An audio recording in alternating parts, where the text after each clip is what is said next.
Akin si Tams? Tanong ni Jan. Manila, may pinuntahan lang, babalik din yun agad. Nasa hapagkainan sila at kumakain ng lunch. Sinusubuan ng yaya si Yam.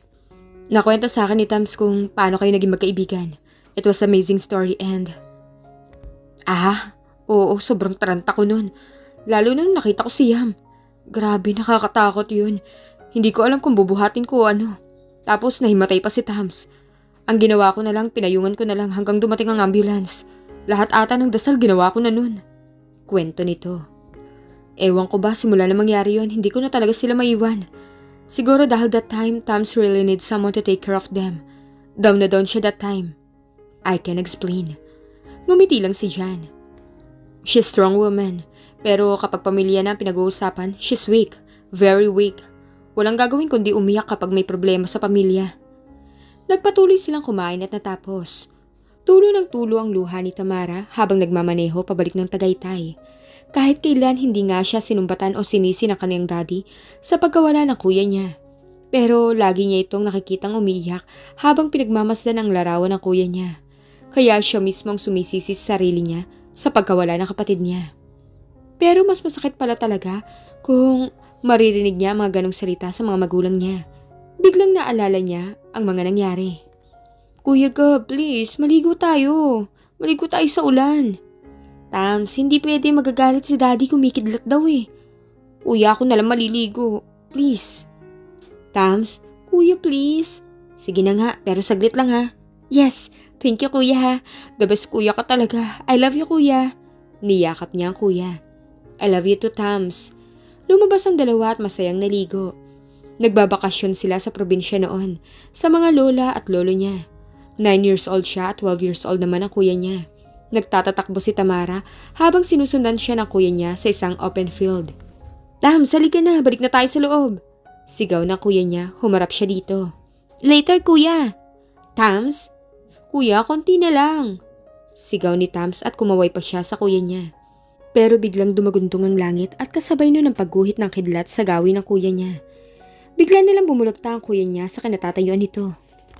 Kuya! Sabi ni Tamara habang nakatingin sa kapatid niya. Dahan-dahan siyang humakbang na nanginginig ang buong katawan sa sobrang takot. Bigla ang paglandas ng luha niya. Gab! Malakas na sigaw ang narinig niya mula sa mami niya. Biglang napapreno si Tamara sa gitna ng kalsada. Sorry kuya, sorry, I'm so sorry. Todo ang iyak niya at sinubsob ang mukha sa manibela ng sasakyan. Nilalagpasan na lang siya ng mga sasakyan. Mabuti at nakalabas na siya ng Manila at hindi na nakakaabala ang sasakyan sa ibang sasakyan. Hindi niya alam kung gaano siya katagal na nakahinto lang bago niya muling pinaandar. Ang ilang oras niyang binaybay ang papuntang Tagaytay. Nakikiayon din ang panahon sa kalungkutan niya dahil sa lakas ng ulan. Narating niya ang rest house at agad siyang bumaba. Patakbo siyang pumasok ng rest house. Tams, kamusta? Tanong ni Aiken pagpasok niya. Busy pa rin ito sa ginagawa. Tipid ng ngiti lang ang sinagot niya dito at lumapit kay Yaya Beth na nakaupo at nakikipagkwentuhan sa isang worker na nagkakat ng plywood. Yaya, Siam? Tumingala ito sa kanya. Ma'am Tams, nandiyan na po pala kayo. Nasa garden po si Yam. Nangunot ang noon ni Tamara. Anong gagawin niya sa garden? Umuulan. Naliligo po sa ulan ka... Ano? Napalakas ng husto ang boses si Tamara, kaya nagtinginan sa kanyang lahat. Kasi ma'am, si Sergeant po, hindi na niya ito pinatapos pa. Tinalikuran na niya ito at tuloy-tuloy na lumabas sa hardin. Kasunod naman ito ang yaya. Nakita niya si Yam at Jan na naghahabulan sa labas habang naliligo sa ulan.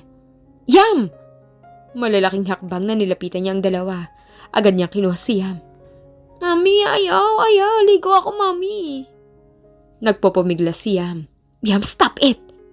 Saway niya dito at naglakad para bumalik sa loob. Basang-basa na rin siya. Ito Jan! Yam, stop it! Agad namang sumunod si Jan sa dalawa. Tams, hayaan mo muna siya. Huminto si Tamara at hinarap si Jan. Sinabi ba sa'yo ni Yaya na bawal maligo si Yam sa ulan? Galit ang makikita sa mukha ni Tamara at halata ang pagpipigil ng galit. Oo, yun naman pala eh. Sorry Tams kasi gustong-gusto niyang... Pwede ba? Paano kung mapahamak ang anak ko? Lumakas na ng husto ang boses ni Tamara at agad na tinalikuran si Jan. Sabi ko sa'yo Sir Jan, magagalit yun eh. Sabi ni Yaya at agad na sumunod sa dalawa na nagpakabasa na rin sa sobrang taranta. Napasuklay na lang si Jan sa buhok niya. Pagkatapos maligo ni Tamara at Yam, nagkulong lang si Tamara sa kwarto at nakakatulog naman si Yam. She heard knock on the door and opened it at the same time. Si Aiken ang niluwanon. Ngumiti si Tamara kay Aiken at muling tumingin sa anak na mahimbing na natutulog habang sinusuklay niya ang buhok nito ng mga daliri niya. Lumapit si Aiken dito at umupo sa kama. "Wanna say something?" Aiken asked. "Am I obvious?" She asked without looking at him. "Definitely, yes." She looked at him and smiled sadly. "You really know me. What happened?"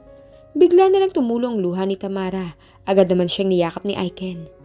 Walang kahit na anong sinabi si Tamara kung di ang umiyak. Hindi na rin nagtanong pa si Aiken dahil alam din nitong hindi siguro maganda ang kinalabasan ng pagkikita ng mag-ama. Alam ni Aiken ang buong kwento sa buhay ni Tamara at alam niyang kahinaan ni Tamara ang usaping pamilya. Hindi ito nakakapag-isip na matino kapag pamilya na pinag-uusapan. Katulad ng minsang magkasakit si Yam at kinumbulsyon, para itong masisiraan ng bait sa sobrang takot. "You want me to stay here?" Kumalas ang yakap si Tamara at pinunas ang luha. "No, just go home. Sige na, gagabihin ka na." "Are you sure?" "Yes." She nodded. Hinawakan nito ang mukha niya at hinalikan ang noo niya. "Be strong." Tumanguli siya. Hinalikan ni Aiken si Yam bago nagpaalam at tuluyang lumabas. Humiga si Tamara. "Paano kaya harap sa iyo, Daddy? Ang tatay ng anak ko, ako mismo hindi ko kilala." She muttered and she closed her eyes. A teardrop fell from the corner of her eye. Binalikan niya ang alaala na naging dahilan kung bakit siya nasa ganitong sitwasyon ngayon. "Tams, lasing ka na. Umuwi ka na, hatid ka na namin," Rika told her. "Rika, wala akong uuwian. Gusto mo ihulog ako ni Daddy sa terrace pag nakita niya ako doon?" Sagot niya. Hindi na maayos ang pagsasalita niya at nagdodoble-doble vision na siya. "Pambihira ka naman kasi, kahit sinong tatay magagalit sa ginawa mo." "Pambihira ka. Buong akala ng daddy mo business ad ang kinukuha mo. Matigas kasi ng ulo mo." Naiiling na sabi ni Jelay. Nasa isang bar sila ng hotel sa Ortigas. "Sige na, here's the key. Take this. 14th floor, room 239. Doon ka na muna. Magbo-boys hunting muna kami ni Jelay." Kinuha niya ang susi at tumayo, pero natumba ito at napaupo uli. "Need help?" Natatawang tanong ni Rika dahil sa pagkakatumba niya. "Kaya ko." Tumayo ito at naglakad ng pasuray-suray. Pumasok siya ng elevator at pinindot ang number 14 button. Sumandal siya sa stainless wall ng elevator hanggang sa bumukas ito. Naglakad siya sa pasilyo ng hotel habang tinitingnan ang mga numerong nakakabit sa pinto. "What room number is that? 229? She uttered as her gaze searching for the number 229. She didn't bother herself to look at the number indicated on the key. 229. She said as she finally got the room. Sinusi niya ito at bumukas. Pumasok siya ng kwarto at muling sinara. Sumandal muna siya sa dahon ng pinto ng mga ilang sandali. Naglakad siya na hindi alintana ang dilim ng paligid. Nang mabangga niya ang gilid ng kama, binitawan niya ang kanyang bag sa sahig at binagsak ang katawan sa malambot na kutsyon. Ipinikit niya ang kanyang mga mata. I heard a big surprise. Narinig niya ang isang boses ng lalaki at may biglang yumakap sa kanya at hinila siya nito. "You smell good," sabi ng lalaki. "Who are you?" Tanong niya at pilit inaaninag ang mukha nito pero wala siyang makita sa sobrang dilim. "You're the gift, and I'm the recipient." Magsasalita pa sana siya pero bigla siya nitong hinalikan. Hinawakan niya ang balikat nito at sinubukang itulak pero hindi naman niya maitulak. Walang lakas ang katawan niya. Patuloy ito sa paghalik sa kanya. Agresibo ang mga galaw nito. Until she found herself kissing him back. Unti-unting naging malikot ang kamay nito. Gusto magprotesta ng utak niya pero loko ang katawan niya dahil parang may sarili itong isip na tumutugon sa bawat kilos ng katawan niya. Nakakadama ng kakaibang pakiramdam ang buo niyang katawan na buong buhay niyang hindi pa nararanasan. Ngayon lang, ayaw man niyang aminin pero nagugustuhan niya ang mga nararamdaman niya. Tumigil ito sa paghalik, mga ilang sandali lang, naramdaman na lang niyang pumunta ito sa kanya. Nagsasanib ang init ng katawan nila. Hindi kita nakikita pero gustong gusto kita.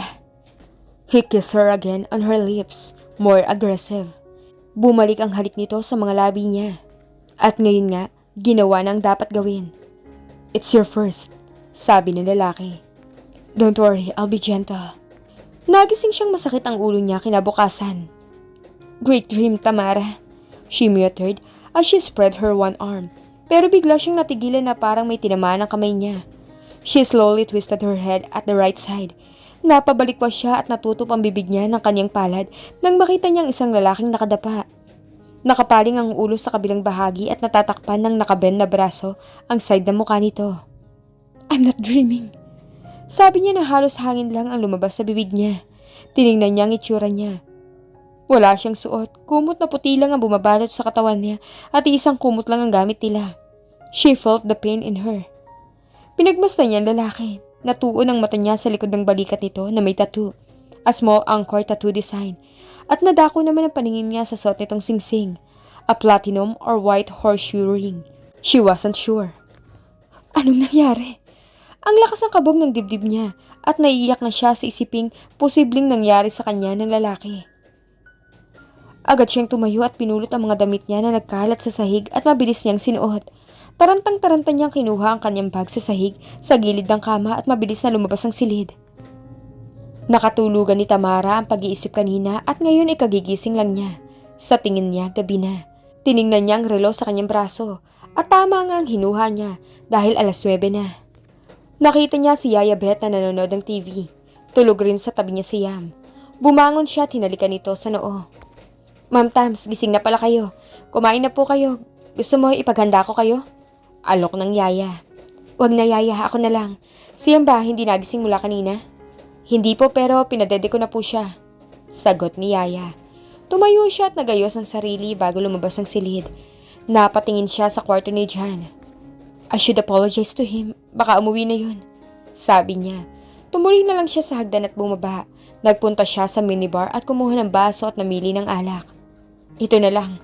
She picked a bottle of whiskey. Masubukan ka nga ulit. Hindi naman siguro magagalit si Jan. Konti lang naman kukunin ko. Pumunta muna siya ng kitchen at kumuha ng yelo. Saka siya nagpunta ng living room para doon uminom.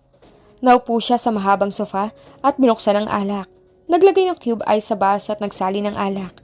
Dinala niya ang baso ng alak sa kanyang ilong at sinamyo ang aroma nito. It's been a long. Magdamayan ulit tayo. Sumimsim siya na konti. Napangwi siya sa lasa nito. Ramdam niya ang pagguhit ng init sa lalamunan niya tungo sa kanyang sikmura. Hay, bakit ba ang dami nagkakagusto sa'yo? Ang pangit naman ang lasa mo.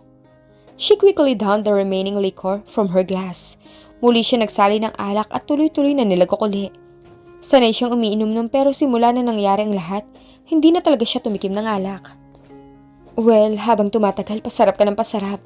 No wonder that everybody wants you. She talks while staring at the glass. Nakakailang sali na siya sa baso at nakakailang shots na rin siya. Sinira mo ang buhay ko pero dahil rin sa'yo, naging masaya rin ang buhay ko. Dahil nagkaroon ako ng Yam. At muli siyang uminom. Tinaas niya ang dalawang paa sa sofa at sinubsob niya ang mukha niya sa tuhod niya. Mas masarap makipag-usap sa tao kaysa makipag-usap sa baso. Napaangat siya ng mukha at naniningkit niyang tiningnan ng nagsalita. Jan, you're still here. Binaba niya ang kanyang paa. Can I join? Umupo si Jan sa tabi niya at naglagay ng yelo sa dala nitong baso at nagsalin din ng alak. Sorry kung pinakalamanan ko tong alak mo. Papapalitan ko na lang. Sabi niya. Talaga? He asked at nilagot ang alak mula sa sariling baso. Oo. Okay, you owe me one. Muling nagsali ng alak, napangiti na lang si Tamara. But I bet, may hirapan ka maghanap nito. Jan said. Tamara gave him a questionable look. Alam mo bang koleksyon ko ang alak? I love collecting rare liquors. 62 years old, Dalmore is one of my favorite. Top 4 of the most expensive rare alcoholic drink on earth. I bought it for millions. $200,000, the exact price. Napawang ang bibig ni Tamara sa narinig. Seriously? She exclaimed. Pakiramdam niya na wala ang kalasingan niya. Natawa ang binata dahil sa reaksyon niya. Yeah, pero it's okay. Papalitan mo naman sabi mo, di ba? Natatawang sabi ni Jan at kinuha ang alak sa center table. Akmang magsasali nito ng alak sa baso nang bigla itong agawin ni Tamara. Enough! Pambihira! Hindi ko kayang palitan to. You said it's rare and millions. Hello? Hindi ko kaya. Konti lang naman nabawas ko eh. Natawa ng malakas si Jan sa reaksyon niya at maging sa pag-agaw niya ng alak. Kinuha nito ang alak sa kamay niya, nagsalin uli at sinalinan din ang basong hawak niya. Binuksan mo na eh. Muli itong sumimsim ng alak. It's better to drink it and just feel the spirit, he said and drank the remaining liquor from his glass. How can I do that? How can I swallow it? Kung sa bawat patak nito parang sumasampal sa mukha ko na may babayaran ako milyones. Kahit kailan wala talagang ginawang mabuti sa akin ang alak. Ay, hindi na nga lang ako uminom, pahamak na naman dala sa akin. Natawa lang ito sa sinabi niya. You can pay me back in the other way. Tumingin siya dito. How? Just tell me what's bothering you. Share it to me. Hindi nagsalita si Tamara. Tiningnan niya ang baso niya at tuloy-tuloy niyang ininom ang alak. Whew! I could feel the spirit of millions. Jan laughed and she looked at him straight into his eyes. Sorry kanina, hindi ko sinasadya magalit sa'yo. It was my fault. You were just protecting your son. I should be the one to say sorry. Akala ko kasi okay lang. Hindi ko lang kasi talaga pinapaligo sa ulan siyam o pinapalabas man lang pag umuulan. Dahil sa nangyari sa kapatid mo? Rika told me. Nasabi ko kasi sa kanya na takot ka sa kidlat. Oo, dahil doon, hindi ko kakayanin kung mangyayari rin yun sa anak ko. Tumahimik siya ng ilang sandali bago uli nagpatuloy sa pagsasalita.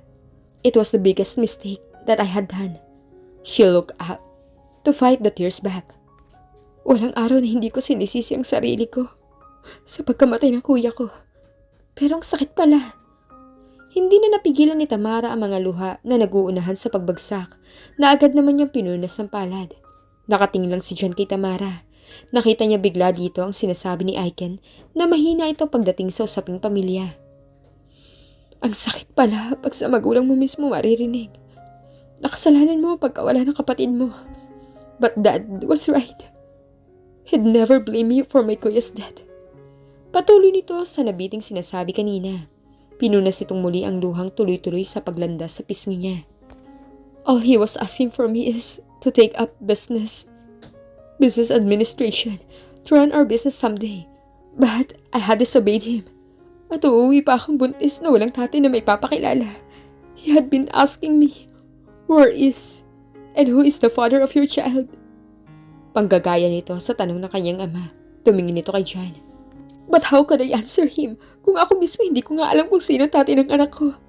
Even the name or even the face of that man, hindi ko malang nakita. Nangunot ang noo ni Jan sa sinabi nito. Unbelievable, right? But that was true. Kinuha nito ang alak at nagsalin sa baso. Tinaas niya ang baso ka-level ng mukha nito. And it was all because of this. Sa alak na to, sa kalokohan ko. Sabay inom ng alak. Ramdam ni Jan ang hirap na pinagdaraanan nito. Kitang-kita niya sa mukha nito ang kalungkutan. Mataman niya itong tinitigan. Parang gusto niya itong kabigin at ikulong sa bisig niya para i-comfort. Tumingin ito sa kanya. Have you had ever been slept with a stranger? Yung kahit mukha hindi mo alam, hindi mo nakita. Because of me, I did. I did once, and it all happened because I was drunk. Tumawa pa ito ng paghak. Come to think of it, never been kissed, never been touched, never ever had a boyfriend since birth, pero nabuntis. That was great, right? Taga ka diba? Ang laki kong taga. Tumulo na naman ang luha nito. Ngayon alam na niya kung bakit wala itong asawa dahil wala naman talaga itong relasyon sa tatay ni Yam. Nabuntis lang ito dahil sa isang one-night stand. Wala akong kwentang tao, wala akong kwentang kapatid. Wala akong kwentang anak at ngayon pakiramdam ko. Wala akong kwentang nanay. Yam started asking me about his father pero wala akong masabi. I'm such a failure. Hinawakan ni Jan ang pisngi ni Tamara at hinarap sa kanya. Don't say that, Tamara. You're a good mother. Maybe you made a mistake pero wag mo sabihing wala kang kwenta. Kinulong ni Jan ang mukha nito sa kanyang palad at marahang pinahid ang mga luha nito. Tinitigan niya ito sa mata. You're raising your son well. You're successful now and you stand on your own feet. Siyam, Tamara, siya ang bunga ng pagkakamali mo. Magandang kapalit, di ba? Napahawak si Tamara sa wrist niya habang nakahawak ang kamay niya sa mukha nito. Tumingin si Tamara sa kanya at tumangon bahagya pero may luha pa rin lumalanda sa pisngi nito. Thanks, she said softly. You're so beautiful. Wala sa loob na sambit niya. Doon muling dumilat si Tamara at muling nagtama ang kanilang mga mata. His gaze settled on her lips. Parang nag-zoom in ang vision niya na parang mukha lang nito nakikita niyang malinaw at ang paligid ay blurred. He slowly leaned closer to her and kissed her on her warm, inviting lips. Napapikit si Tamara sa ginawa niya at ganoon din ang ginawa niya. She slightly opened her mouth to accept his kiss. Gumalaw ang mga labi nila ng masusuyong galaw. They kissed for a moment. He stopped, pulling his lips away at tinitigan niya si Tamara. Iba talaga ang nararamdaman niya sa babaeng ito. He felt something different at alam niyang masaya at masarap sa pakiramdam kung ano man ang bagay na nararamdaman niya ngayon. Pinagmasdan din ni Tamara si Jan. Binitawan niya ang basong hawak niya sa sofa. Dahan-dahan niyang hinawakan ang kanyang dalawang palad ng mukha ni Jan. Napahawak naman si Jan sa magkabilang dulo ng balikat niya. Bigla niyang hinalikan si Jan sa labi. Pinikit niya ang mga mata niya at dinama ang labi ni Jan na tinugon naman ito. Parang kilala niya ang labi nito. Parang pamilyar ang halik nito sa kanya. Biglang dumirat si Tamara at tumigil sa paghalik. Nilayo niya ng bahagya ang kanyang mukha. What am I thinking of? Hindi siya yun. Tanga pa talaga. Pare-parehas lang ang labi. Ay, sakakahiya. She thought to herself. Binitawan niya ang mukha ni Jan at umiwas siya bigla ng tingin. Bakit ba niya naisip na si Jan ang lalaking nakasama niya noon? May pagkakataon kasi na lagi niyang naiisip ang halik ng misteryosong lalaking yun. Para itong nag-iwan ng marka sa labi niya. Ang mga halik ng lalaking yun, nakabisado-kabisado pa rin niya. Ang bawat galaw at pagkagat nito sa labi niya, kahit nalasing siya noon, ay memoryado niya ang pagniniig nila na inakala niyang panaginip lang. Naisip na lang niya na siguro dahil yun ang unang halik niya at tanging yun lang ang nakahalik sa kanya. Kaya pati si Jan iniisip niyang yun ang lalaki. I'm sorry, Tamara. He apologized. She just nodded without looking at him. She felt ashamed. It's okay. Hinalikan din kita. Quits lang. Natawa ng mahina si Jan sa sinabi nito. Bayad na ako sa alak ha. Nagkwento na ako. Akyat na ako. Tatalikod na sana si Tamara pero agad na hinawakan ni Jan ang kamay niya. Tumayo rin ito. Hindi ka pa kumakain, di ba? Hindi pa rin ako kumakain eh. Sabay na tayo. Upo ka na, I'll prepare meals for us. Umupo na lang siya at nilapag ang baso sa table. Naghain si Jan, pinagmamasdan lang niya ito hanggang sa matapos ito at umupo sa dulo ng hapagkainan. Iniiwas niya ang kanyang paningin sa tuwing titingin sa kanya si Jan. Kain na.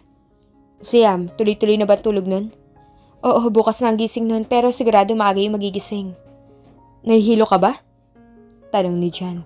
Medyo lang. Tamara. Bakit hindi makatingin? Natigilan siya sa pagsubo but still lowering her head. Para siyang nabikigan sa tanong nito. Pansin pala nito ang pag-iwas niyang tingin. I'm just focusing on food. Sagot niya at bahagyang inangat ang paningin na mata lang ang ginagalaw. Kitang-kita niya ang lapad ng ngiti ni Jan habang nakatingin sa kanya. Kaya agad niyang iniwas uli ang tingin dito at nakagat pa niya ang kanyang ibabang labi. Sino nga kaya ang lalaking noon ay nakasama niya? Makikilala na kaya niya ang totoong ama ni Yam?